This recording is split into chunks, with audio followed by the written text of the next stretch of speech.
सीते, अब तुम्हें रावण के हाथों कोई नहीं बचा सकता।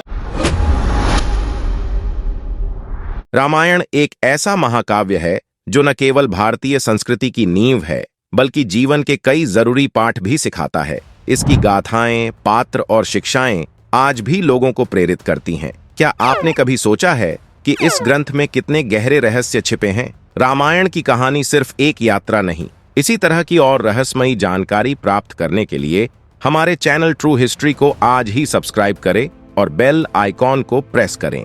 बल्कि आस्था, प्रेम और बलिदान का प्रतीक है। इसे पढ़ते समय हमें यह महसूस होता है कि हर पात्र, हर घटना का एक गहरा अर्थ है।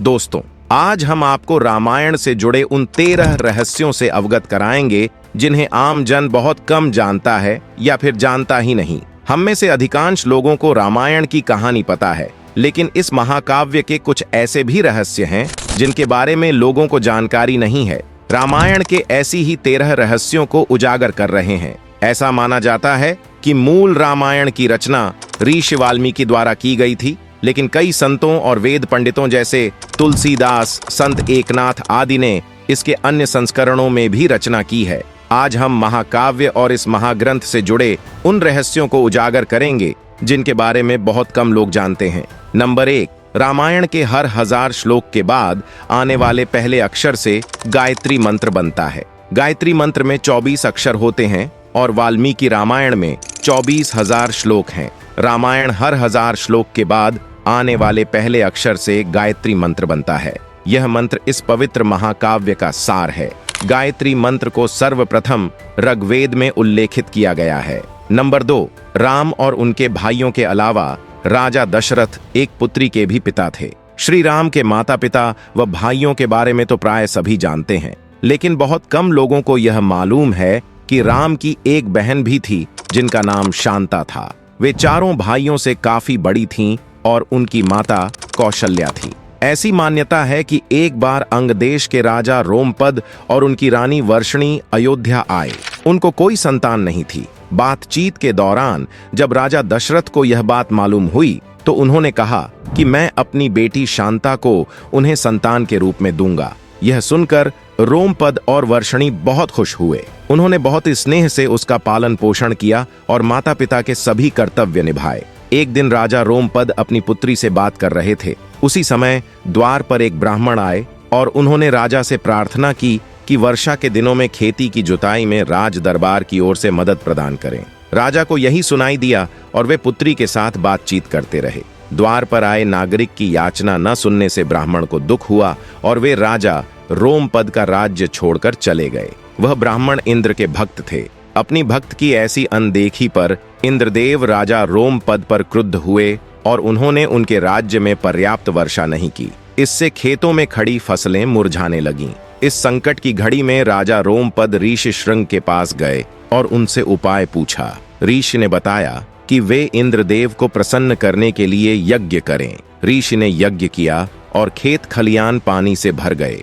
इसके बाद आर्षि का विवाह शांता से हो गया और वे सुख पूर्वक रहने लगे। बाद में श्री श्रृंग ने ही दशरथ की पुत्र कामना के लिए पुत्र कामेष्टि यज्ञ करवाया था। जिस स्थान पर उन्होंने यज्ञ करवाया था वह अयोध्या से लगभग 29 किलोमीटर पूर्व में था और वहां आज भी उनका आश्रम है। नंबर 3, राम विष्णु के अवतार हैं, लेकिन उनके अन्य भाई किसके अवतार थे? लक्ष्मण को शेषनाग का अवतार बताया जाता है, जो क्षीर सागर में भगवान विष्णु का आसन है, जबकि भरत और शत्रुघ्न को क्रमशः भगवान विष्णु द्वारा हाथों में धारण किए गए सुदर्शन चक्र और शंख शैल का अवतार माना जाता है। नंबर 4, सीता स्वयंवर में प्रयुक्त भगवान शिव के धनुष का नाम क्या था? हम में से अधिकांश लोगों को पता है कि राम का सीता से विवाह एक स्वयंवर के माध्यम से हुआ था। उस स्वयंवर के लिए भगवान शिव के धनुष का इस्तेमाल किया गया था, जिस पर सभी राजकुमारों को प्रत्यंचा चढ़ाना था। लेकिन बहुत कम लोगों को पता होगा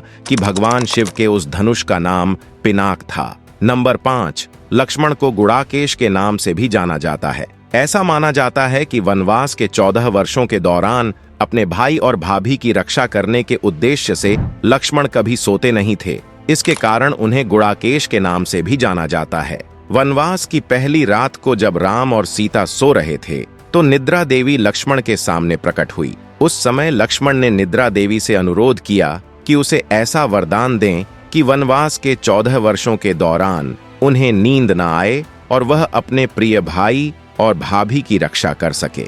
निद्रा देवी इस बात पर प्रसन्न होकर बोलीं कि अगर कोई तुम्हारे बदले 14 वर्षों तक सोए तो मैं तुम्हें यह वरदान दे सकती हूँ। इसके बाद लक्ष्मण की सलाह पर निद्रा देवी लक्ष्मण की पत्नी और सीता की बहन उर्मिला के पास पहुंची। उर्मिला ने लक्ष्मण के बदले सोना स्वीकार कर लिया और पूरे 14 वर्षों तक वह अपनी ओर लक्ष्मण की निद्रा को भोगती रही। नंबर 6, उस जंगल का नाम जहां राम, लक्ष्मण और सीता वनवास के दौरान रुके थे क्या था? रामायण महाकाव्य की कहानी के बारे में हम सभी जानते हैं कि राम और सीता लक्ष्मण के साथ 14 वर्षों तक के लिए वनवास गए थे और राक्षसों के राजा रावण को हराकर वापस अपने राज्य लौटे थे। हम में से अधिकांश लोगों को पता है कि राम, लक्ष्मण और सीता ने कई साल वन में बिताए थे, लेकिन कुछ ही लोगों को उस वन के नाम की जानकारी होगी जिसमें राम, सीता और लक्ष्मण ने अपना वनवास बिताया था। यह वन लगभग 35,600 वर्ग मील में फैला हुआ था। उस समय यह वन सबसे भयंकर राक्षसों का घर माना जाता था, इसीलिए इसका नाम दंडकारण्य था, जहां दंड का अर्थ सजा देना और अरण्य का अर्थ वन है। नंबर 7, लक्ष्मण रेखा प्रकरण का वर्णन वाल्मीकि रामायण में नहीं है। पूरे रामायण की कहानी में सबसे पेचीदा प्रकरण लक्ष्मण रेखा प्रकरण है, जिसमें लक्ष्मण वन में अपनी झोपड़ी के चारों ओर एक रेखा खींचते हैं। जब सीता के अनुरोध पर राम हिरण को पकड़ने और मारने की कोशिश करते हैं तो वह हिरण राक्षस मारीच का रूप ले लेता है। मरने के समय में मारीच राम की आवाज में लक्ष्मण और सीता के लिए रोता है। यह सुनकर सीता लक्ष्मण से आग्रह करती हैं कि वह अपने भाई को मदद पहुंचाएं, क्योंकि ऐसा प्रतीत होता है कि उनके भाई किसी मुसीबत में फंस गए हैं। पहले तो लक्ष्मण सीता को अकेले जंगल में छोड़कर जाने को राजी नहीं हुए, लेकिन बार बार सीता द्वारा अनुरोध करने पर वह तैयार हो गए। इसके बाद लक्ष्मण ने झोपड़ी के चारों ओर एक रेखा खींची और सीता से अनुरोध किया कि वह रेखा के अंदर ही रहें, और यदि कोई बाहरी व्यक्ति इस रेखा को पार करने की कोशिश करेगा तो वह जलकर भस्म हो जाएगा। इस प्रकरण के संबंध में अज्ञात तथ्य यह है कि इस कहानी का वर्णन न तो वाल्मीकि रामायण में है और ना ही रामचरितमानस में, लेकिन रामचरितमानस के लंका कांड में इस बात का उल्लेख रावण की पत्नी मंदोदरी द्वारा किया गया है। नंबर 8, रावण एक उत्कृष्ट वीणा वादक था। रावण सभी राक्षसों का राजा था। भगवान शिव के प्रति उसकी दृढ़ आस्था थी। इस बात की पुख्ता जानकारी है कि रावण एक बहुत बड़ा विद्वान था और उसने वेदों का अध्ययन किया था। लेकिन क्या आपको पता है कि रावण के ध्वज में प्रतीक के रूप में वीणा होने का कारण क्या था? क्योंकि रावण एक उत्कृष्ट वीणा वादक था, जिसके कारण उसके ध्वज में प्रतीक के रूप में वीणा अंकित थी। हालांकि रावण इस कला को ज्यादा तवज्जो नहीं देता था, लेकिन उसे यंत्र बजाना पसंद था। नंबर 9, रामायण में एक दिलचस्प कहानी हमेशा सोने वाले कुंभकर्ण की है। कुंभकर्ण रावण का छोटा भाई था, जिसका शरीर बहुत ही विकराल था। इसके अलावा वह पेटू भी बहुत था। रामायण में वर्णित है कि कुंभकर्ण लगातार 15 महीने तक सोता रहता था और फिर सिर्फ एक दिन खाने के लिए उठता और फिर पुनः 15 महीने के लिए सो जाता। लेकिन क्या आपको पता है कि कुंभकर्ण को सोने की आदत कैसे हुई? एक बार एक यज्ञ की समाप्ति पर प्रजापति ब्रह्मा कुंभकर्ण के सामने प्रकट हुए और उन्होंने कुंभकर्ण से वरदान मांगने को कहा। इंद्र को इस बात से डर लगा कि कहीं कुंभकर्ण वरदान में इंद्रासन न मांग ले, अतः उन्होंने देवी सरस्वती से अनुरोध किया कि वह कुंभकर्ण की जीभ पर बैठ जाएं, जिससे वह इंद्रासन के बदले निद्रासन मांग ले, यानी कि सोने का वरदान मांग ले।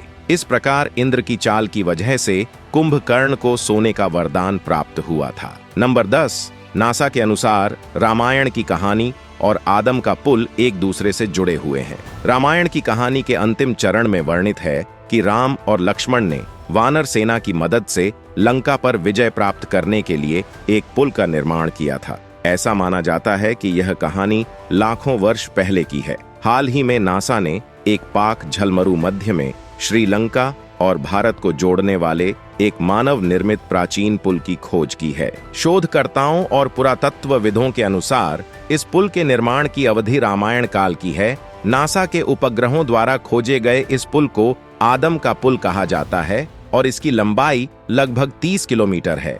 नंबर 11, रावण को पता था कि वह किसके हाथों मारा जाएगा। रामायण की पूरी कहानी पढ़ने के बाद हमें पता चलता है कि रावण एक क्रूर और सबसे विकराल राक्षस था, जिससे सभी लोग घृणा करते थे। जब रावण के भाइयों ने सीता के अपहरण की वजह से राम के हमले के बारे में सुना तो उसे आत्मसमर्पण करने की सलाह दी थी। यह सुनकर रावण ने आत्मसमर्पण करने से इनकार कर दिया और राम के हाथों मरकर मोक्ष पाने की इच्छा प्रकट की। उसने कहा कि अगर राम और लक्ष्मण दो सामान्य इंसान हैं तो सीता मेरे पास ही रहेगी, क्योंकि मैं आसानी से उन दोनों को परास्त कर दूंगा, और यदि वे देवता हैं तो मैं उन दोनों के हाथों मरकर मोक्ष प्राप्त करूंगा। नंबर 12, आखिर क्यों राम ने लक्ष्मण को मृत्यु दंड दिया? रामायण में वर्णित है कि श्री राम ने न चाहते हुए भी जान से प्यारे अपने छोटे भाई लक्ष्मण को मृत्यु दंड दिया था। आखिर क्यों भगवान राम ने लक्ष्मण को मृत्यु दंड दिया था?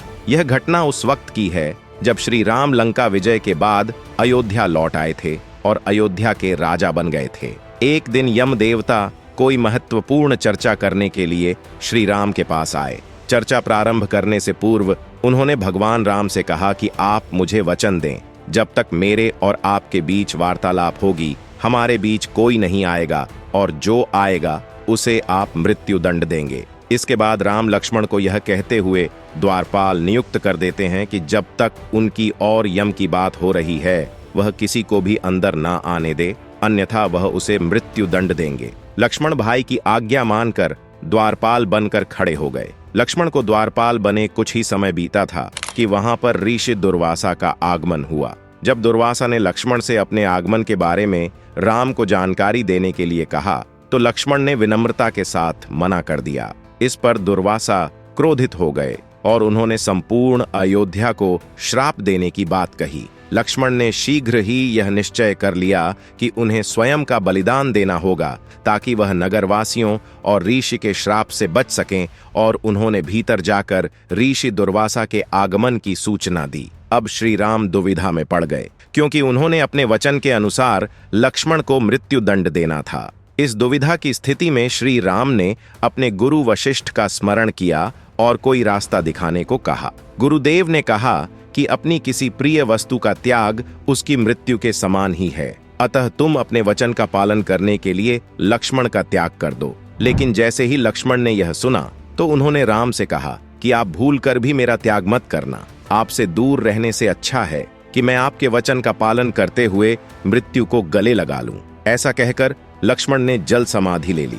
नंबर 13, राम ने सरयू नदी में डुबकी लगाकर पृथ्वी लोक का परित्याग किया था। ऐसा माना जाता है कि जब सीता ने पृथ्वी के अंदर समाहित होकर अपने शरीर का परित्याग कर दिया तो उसके बाद राम ने सरयू नदी में जल समाधि लेकर पृथ्वी लोक का परित्याग किया था। इस महाकाव्य में दशरथ नंदन श्री राम और माता जानकी ही नहीं बल्कि सामाजिक जीवन को जीने के लिए संपूर्ण ज्ञान है। समान व्यवहार ही बनाता है। सबसे बेहतर रामायण की सबसे बड़ी सीख है सबके साथ समान व्यवहार करना। भगवान राम ने अपने पूरे जीवन काल में सभी के साथ समान व्यवहार किया। उन्होंने कभी भी लोगों को जाति, धर्म, लिंग आदि के भेदभावों से नहीं देखा। उन्होंने सभी के साथ एक ही व्यवहार रखा। उन्होंने प्रकृति और मनुष्य के बीच एक नया संबंध बनाया। भगवान राम ने अपने पूरे जीवन काल में कभी भी मर्यादा का उल्लंघन नहीं किया, इसीलिए वह मर्यादा पुरुषोत्तम भगवान श्री राम बने। साथ ही वह हमेशा अनुशासन में रहे।